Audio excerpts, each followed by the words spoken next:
They said she was just a celebrity kid. They said she didn't belong in the ring. But when she unleashed her father's fighting spirit, the WWE Universe went crazy. It's easy to forget that the ring is built on perception. Before the bell ever rings, a story has already been told by the way a person walks, the way the crowd receives them, the name on the back of their jacket. For Kira Seagal, that name was both a key and a cage. When she first walked down that ramp, the whispers became a murmur, then an open wave of dismissive laughter. It wasn't malicious, not really. It was the familiar sound of an audience that believed it had already seen this movie. They saw a Hollywood legacy, a novelty act, a fleeting headline. They didn't see a fighter. She moved with a strange sort of calm, her shoulders relaxed, her eyes focused on the canvas, not the sea of faces. Backstage, the veterans watched on the monitors with the same cynical gaze. Even Drew McIntyre, a man who respected hard work above all else, simply nodded slowly, a look of quiet skepticism on his face. He'd seen a dozen like her come and go. The industry chews up people who are there for the fame. Kira offered no grand gestures, no taunts to the crowd. She simply entered the ring, her hands untaped, and waited in her corner.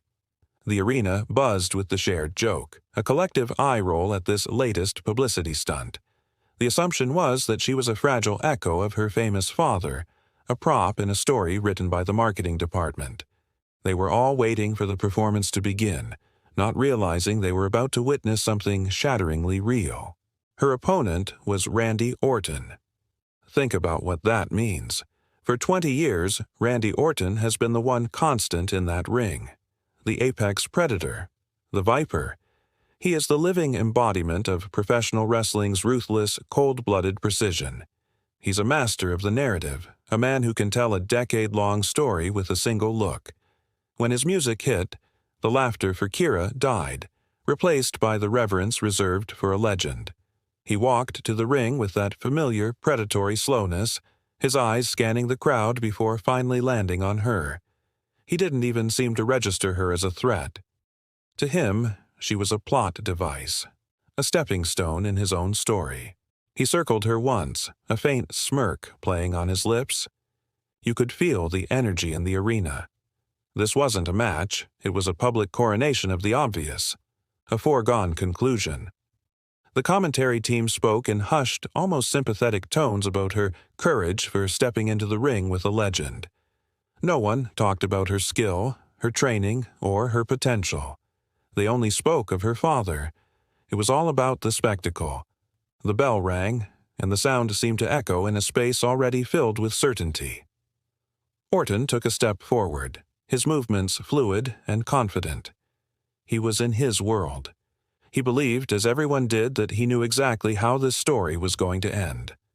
It was the moment just before the script was torn to pieces. The first few minutes were exactly what the crowd expected. Orton was toying with her. A shove, a headlock, the classic methodical pace of a predator ensuring its prey knows it has no escape. He was performing the role of the Viper perfectly. But something was off. Kira wasn't reacting like a rookie. She wasn't panicked. She wasn't trying to match his strength with her own. Instead, she moved with an unnerving economy. When he pushed, she didn't push back. She yielded, redirecting his momentum until he stumbled past her. The crowd, expecting a clumsy brawl, went quiet. They didn't know what they were seeing. It wasn't wrestling as they knew it. There were no high-flying theatrics, no dramatic rope running. It was a language of subtle shifts, of wrist control and weight distribution. It was Aikido, translated for the squared circle.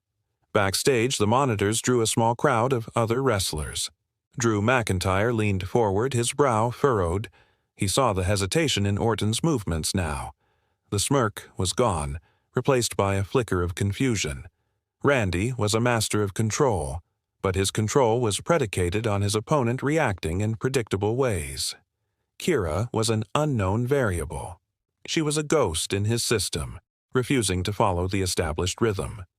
He lunged for a collar and elbow tie-up, a fundamental move, and for a split second, her hand moved faster, locking his wrist in a way that made his entire arm go rigid. He pulled back, shaking it off, but the message was sent. The silence in the arena was different now. It was no longer the silence of disinterest, but the silence of intense concentration. The fans were trying to understand what was happening. They came expecting a comedy. They were getting a masterclass in something they couldn't name. Kira never made a sound. Her expression remained unchanged, a mask of pure focus. This unnerved Orton more than any insult could have. He was a master of psychological warfare, but how do you intimidate someone who shows no fear, no anger, no emotion at all? He tried to corner her, to use his size and power to overwhelm her, but every time he committed, she was no longer there.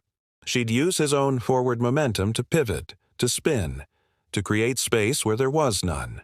It was like watching a bull trying to catch a matador's cape, only the matador was gone, and the bull was left charging at empty air. The tension was building, not from big moves, but from the lack of them. It was in the spaces between the action. You could feel Orton's frustration mounting. His calculated cruelty was becoming sloppy. He threw a wild punch, a move born of pure irritation, and she ducked under it, rising up behind him. She didn't attack. She just stood there, ready. The crowd let out a collective gasp. They finally understood. She wasn't trying to beat Randy Orton. She was simply allowing him to defeat himself. Every legend has a trigger. It's a moment when the 20 years of muscle memory, the thousands of matches, the endless travel, it all fades away and the raw, unfiltered person underneath is exposed. For Randy Orton, that trigger was control. His entire career was built on dictating the pace, the emotion, the story. Kira had taken that away from him, not by force, but by refusing to play his game. He decided to end it. He went for the RKO. It wasn't a strategic move. It was a statement, an execution. He coiled, ready to spring. But as he launched himself forward, she did something no one could have anticipated. She didn't dodge. She didn't counter. She dropped her own center of gravity, caught his descending body, and used his momentum to throw him clear over her shoulder. It was a perfect irimi nage, a foundational Aikido throw. Orton landed hard, flat on his back. The wind knocked out of him. The arena went dead silent. Not for 1 second, but for 5.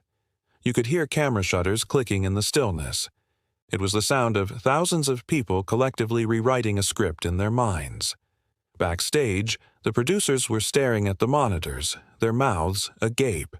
They were seeing unscripted reality unfold on live television.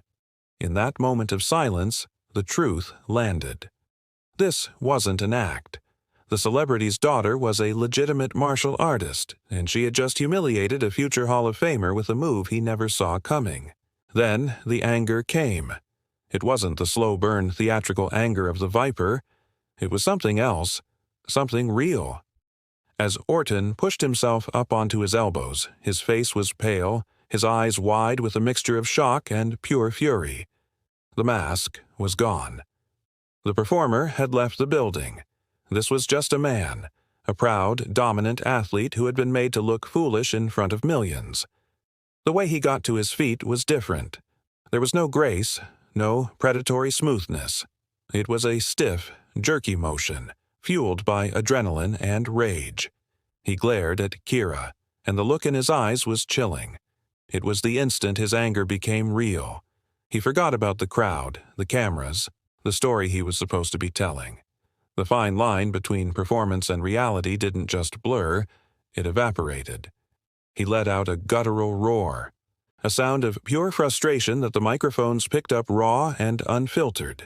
The crowd felt it. They weren't cheering or booing. They were frozen, watching a man come undone. Kira, for her part, simply stood her ground, her hands slightly raised, her posture unchanged. Her calmness in the face of his explosion was the most damning thing of all. It was the final insult.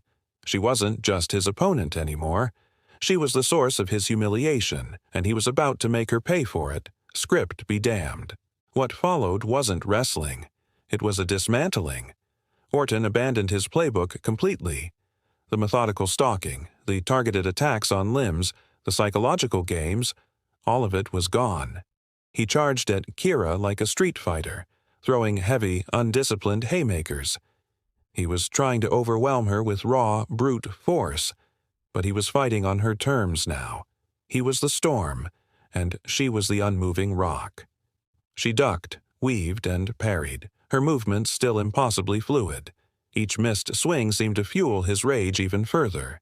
He managed to grab her, to throw her into the corner, and for the first time, he laid into her with a barrage of stomps. The crowd finally came alive, a cascade of boos raining down. But they weren't booing a villain. They were booing a man who had lost his composure. They were watching one of their heroes, a man who defined an era with his icy calm, reduced to a wild, angry brawler. The pressure of being the Viper for 2 decades had created an expectation of control. Seeing that control shatter was deeply unsettling. He was no longer the apex predator, he was just a man lashing out.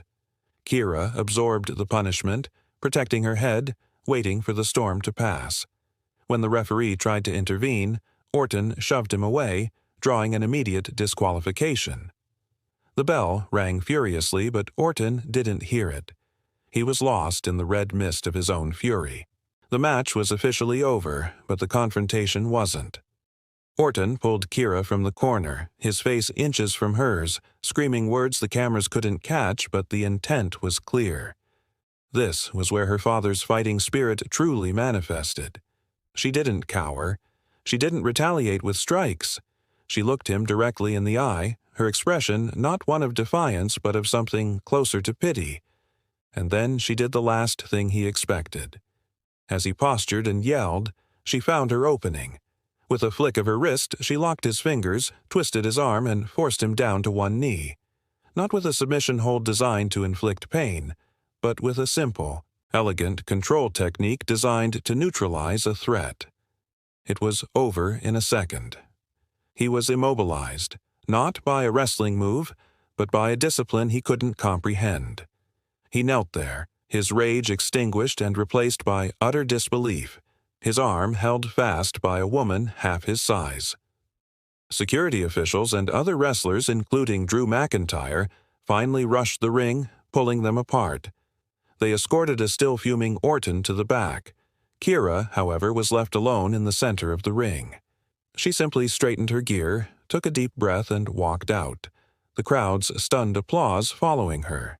She hadn't won the match by the rulebook, but no one in that building doubted who had won the fight. In the aftermath, nobody knew what to say. The commentary team tried to frame it within the familiar narratives of wrestling, a shocking upset, a rookie's fire, a veteran's frustration. But the words felt hollow. They didn't capture the raw, uncomfortable truth of what everyone had witnessed. This wasn't a story about a win or a loss. It was about the complete breakdown of a carefully constructed persona.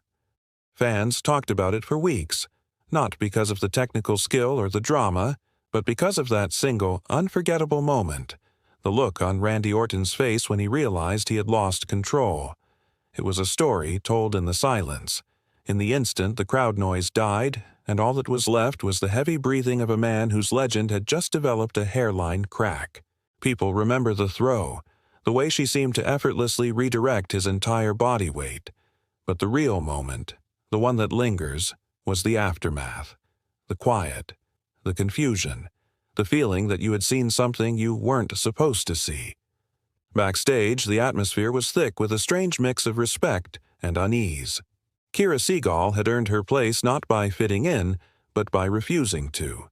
She had walked into the lion's den and, without ever raising her voice, had calmly reminded the lion that she came from a different jungle entirely. She proved that the most powerful weapon isn't strength or speed, but the kind of unshakable center that can weather any storm. Years from now, when people look back at the career of Randy Orton, they will speak of his championships, his iconic rivalries, and his unparalleled ability to exist at the top for so long. They will speak of the Viper, the cold and calculating predator who outlasted them all. But for those who were watching that night, there will always be an asterisk, a quiet footnote to the legend. They will remember the night a rookie with a famous last name walked into his world and held up a mirror. They won't just remember the match. They will remember the feeling, the sudden, visceral understanding that the characters they watch every week are, beneath it all, profoundly human. They will remember the night the most controlled performer in the industry lost that control so completely, so publicly. It serves as a reminder that pressure, over time, can crack even the strongest facade. Kira Seagal's debut wasn't just the start of her story. It was an unexpected and perhaps necessary chapter in his. A single night that offered a glimpse behind the curtain, a reminder that even legends are human and sometimes. The mask cracks,